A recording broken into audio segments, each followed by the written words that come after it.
Yun mga idol, dahil sobrang init ngayon, tatry natin magluto ng itlog sa pamamagitan ng sikat ng araw.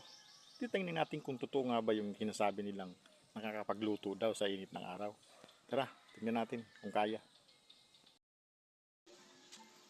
Ito na mga kabonser, ilalagay natin dito sa init.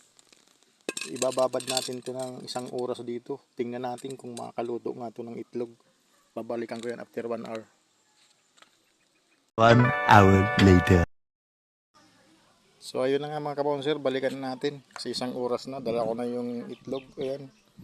Titingnan natin kung talagang epektibo to.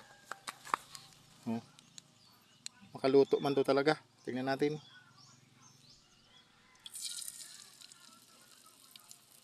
Oh.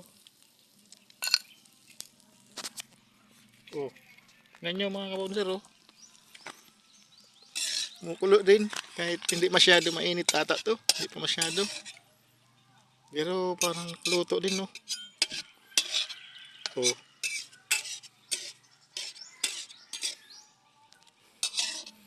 Galing ah. Totoo nga.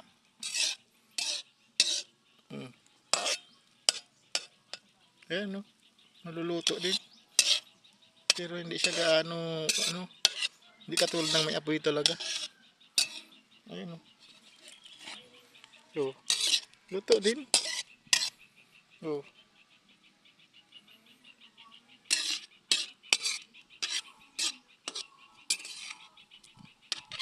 Ayan, no.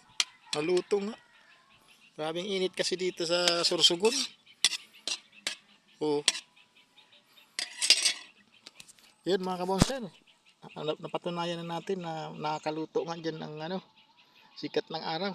Salamat sa panonood. Sana all.